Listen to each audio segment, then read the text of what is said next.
बिस्मिल्लाहिर्रहमानिर्रहीम। You are listening to Mohammed Khalil. दोस्तों, क्या हाल चाल है। आज हम जिस टॉपिक के बारे में बात करेंगे वो हमने शुरू किया था पेरोल और प्रोबेशंस के ऊपर। आज मैं उनके बेनिफिट्स आपको बताऊंगा और उनके जो लॉसेस हैं, नुकसानात हैं, वो बताऊंगा और किन वजह से जो है लोगों की जो इंटरेस्ट इन पेरोल और प्रोबेशंस के ऊपर नहीं है, वो पॉइंट आज डिस्कस करेंगे। ये इंतहाई अहम टॉपिक है। तो बगैर टाइम वेस्ट हुए अपने टॉपिक की तरफ मूव करते हैं। तो सबसे पहले तो जो मैं आपको बताऊँगा वो बताऊँगा बेनिफिट्स ऑफ पेरोल एंड प्रोबेशंस। अच्छा, इसके जो सबसे पहला मैं बेनिफिट्स आपको बताता हूँ, वो तो इसमें मेरे मुताबिक जो उसका पहला बेनिफिट्स है वो हो जाती है काउंसलिंग। हो जाती है काउंसलिंग ऑफ ऑफेंडर।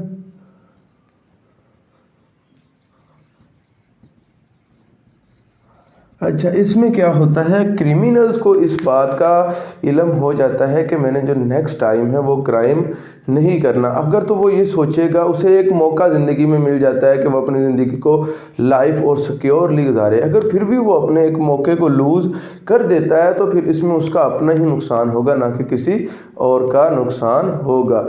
तो इसमें जो सेकंड है, वो जो स्टेट्स होती है, स्टेट्स का काम क्राइम को ख़त्म करना है, क्रिमिनल्स को ख़त्म नहीं करना। यानी नंबर सेकंड पॉइंट पर अगर हम देखें तो किल जो होता है, किल टू क्राइम्स नॉट क्रिमिनल्स। तो इसमें क्या होता है, हमने क्राइम्स ख़त्म करना होता है। इसमें जो मेन वजह जो ये है कि अगर एक आदमी जो क्राइम्स को छोड़कर सेफ लाइफ में आ जाए तो उसे हमें आने की इजाज़त दी जाए। ये नहीं कि अगर उसका एक साहब रिकॉर्ड बन चुका है, पुलिस डिपार्टमेंट के अंदर एक साहब का रिकॉर्ड है, तो उसको फिर जब पुलिस का दिल चाहे ले जाए, जब चाहे छोड़ जाए, जब चाहे उसके ऊपर पर्चे दे दे। इसकी मेन वजह यही होती है कि फिर जो क्रिमिनल्स होते हैं, ख़ास तौर के CNIC नारकोटिक्स के केसेस में और दूसरे जो 392, 392 और 395 के तहत जो मुकदमा दर्ज किए जाते हैं, अगर वो छोड़ भी देते हैं तो फिर भी उन्हें जो अरेस्ट करके किसी न किसी मुकदमे के अंदर जो है वो उन्हें उनकी गिरफ्तारी डालकर कोर्ट में पेश कर दिया जाता है। फिर वो उनके माइंड में जो ये कॉन्सेप्ट पेश होता है कि जो क्रिमिनल्स हैं ये क्रिमिनल्स को मार रहे हैं, ना कि क्राइम्स को ख़त्म कर रहे हैं। तो एक तो ये बेनिफिट्स हो गया। जो इसका थर्ड अगर हम बेनिफिट्स देखें वो क्या होगा, इसके दो बेनिफिट्स तो मैंने आपको बता दिए। अब इसका थर्ड बेनिफिट्स की बात कर लेते हैं। इसका थर्ड बेनिफिट जो होगा वो होगा प्रिवेंट जो बर्डन है हमारी जो जुवेनाइल जस्टिस सिस्टम या हमारे जस्टिस सिस्टम के ऊपर जो बर्डन है, जो फर्दर बर्डन है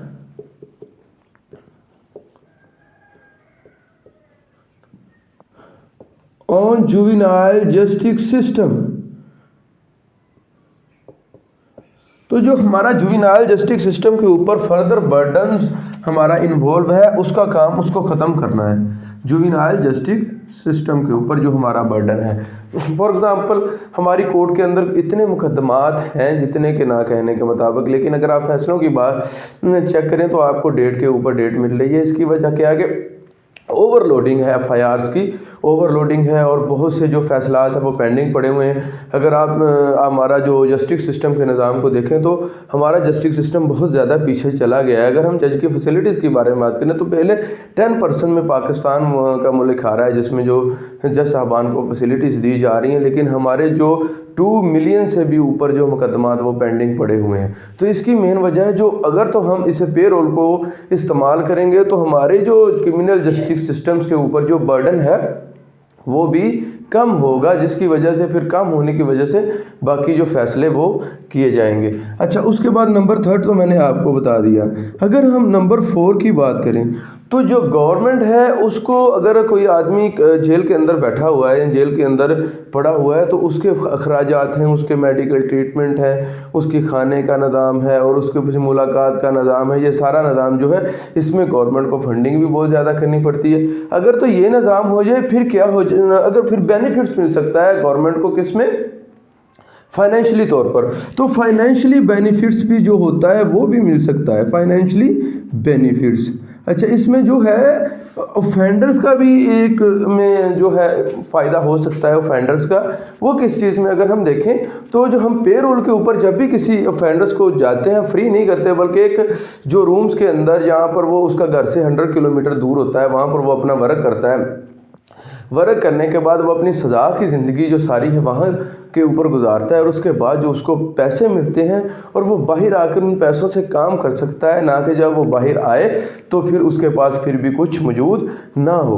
तो ये भी फिर उसको क्राइम की वजह बनता है। एक तो बेनिफिट इसमें ये मिलता है, लेकिन हमारे जो ज़्यादातर इलाकों में या हमारे पाकिस्तान में जो हमारे वकला एडवोकेट साहब भी हैं, वो भी इन चीज़ों के ऊपर तवज्जो नहीं देते। वो क्योंकि इसमें प्रोबेशंस में तो वो आ जाते हैं जिनके जो क्राइम्स हैं वो बिल्कुल माइनर क्राइम्स हैं, यानी जिनमें पनिशमेंट 3 इयर्स की है। इसमें ज़्यादातर जो है जैसा बानी क्विट कर देते हैं, और जो हमारे जो बड़े क्राइम हैं जैसे कि किलिंग हो गया, किसी मर्डर्स को कहते हैं मर्डर, उसमें जो होता है पे रूल के ऊपर नहीं छोड़ा जाता। अच्छा, अब हम देखते हैं कि क्या वजह नात क्या है, इसमें क्या प्रॉब्लम्स हैं जो हमारे सिस्टम्स के अंदर चल रही हैं जिसकी वजह से जो ये हमारा निज़ाम बिल्कुल ख़राब हो रहा है। तो सबसे पहले तो देख लेते हैं ऑफ प्रोबेशंस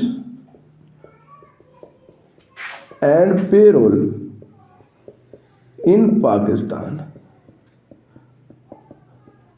अच्छा, एक तो ये है, इसमें जो मैं आपको सबसे पहला पॉइंट बताऊंगा वो हमारा पहला पॉइंट ये है कि जो हमारी कोऑर्डिनेशन है ना, हमारी कोऑर्डिनेशन वो लीक है। कोऑर्डिनेशन जो हमारी लीक है किस किस के दरमियान, हमारी लॉ इन्फोर्समेंट एजेंसीज और हमारे प्रोबेशंस के दरमियान, हमारे प्रिजन सिस्टम के दरमियान, हमारे जो पुलिस निज़ाम के वो बिल्कुल दरमियान जो कोऑर्डिनेशंस हैं वो बिल्कुल नहीं है। कोऑर्डिनेशंस जो हमारी लॉ इन्फोर्समेंट के दरमियान और हमारे एंड अदर्स डिपार्टमेंट्स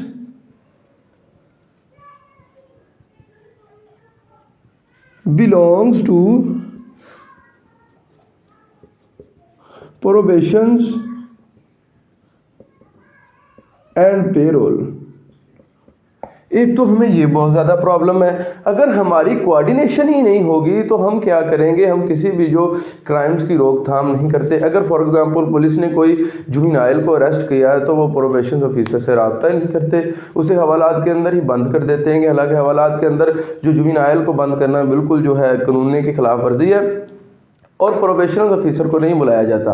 और प्रोबेशनल ऑफिसर्स क्या करते हैं कि अगर पे रोल के ऊपर कोई एप्लीकेशन जाती है, वो क्या करते हैं, जेल के अंदर विजिट ही नहीं करते, वहाँ से ही वैसे जो है वो डिसीजन लेना शुरू कर देते हैं कि आया कैसे रिहा करना चाहिए ना करना चाहिए। इसमें वो सोचते हैं कि हम हमारी ज़िम्मेदारी होगी, हम जो है इन्हें जो रखेंगे, फिर इनकी काउंसलिंग करेंगे, फिर हमें इनको जो है इनकी निगरानी की ज़िम्मेदारी होगी। तो ये करते हैं कि अपील को जो है वो रिजेक्ट करवा देते हैं ताकि जो हमारा भी जो काम है वो थोड़ा सा कम हो जाए। और उसके बाद जो इसमें नेक्स्ट है वो हमारी शॉर्टेज नंबर 2 पर अगर हम देखें, हमारी जो शॉर्टेज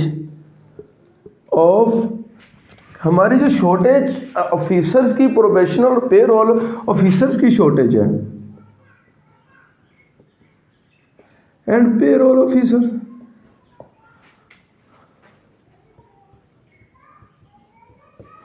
हमारे मुल्क में क्रिमिनोलॉजिस्ट की कमी है, जिसकी वजह से इस पॉइंट्स के ऊपर जो है शॉर्टेज ऑफ प्रोबेशनल ऑफिसर के ऊपर हम फोकस कर रहे हैं। अच्छा, नेक्स्ट अगर आप इनसे पूछेंगे कि आपकी जो प्रॉब्लम्स क्या हैं, तो ये बताएंगे जी हमारी प्रोबेशनल ऑफिसर जो हमारे जो ट्रैवलिंग अलाउंस है वो हमें नहीं मिल रहे, हमें एक्स्ट्रा पैसे नहीं मिलते और हमारे ऑफिसर्स कम हैं। और नेक्स्ट ये बात कहेंगे कि हमारी कोऑर्डिनेशंस जो है वो बिल्कुल नहीं है, हमारे पास जो प्रोबेशंस होम नहीं है जहाँ पर हम जो काउंसलिंग कर रहे हैं उनकी कमी है, हमारी सैलरी लो है। तो ये सारे इनको जो फ्लो करने के पॉइंट्स हैं वो मैं आपको बता रहा हूँ कि इसमें क्या होता है कि आपकी कोऑर्डिनेशन नहीं होती, लो अवेलेबिलिटी ऑफ ऑफिसर्स है। नेक्स्ट मैं आपको बता देता हूँ लोन्स की वो कहते हैं कमी है, हमारे पास जो रूम्स हैं वो नहीं है, प्रोबेशंस के लिए जो सेफ सोसाइटी नहीं है।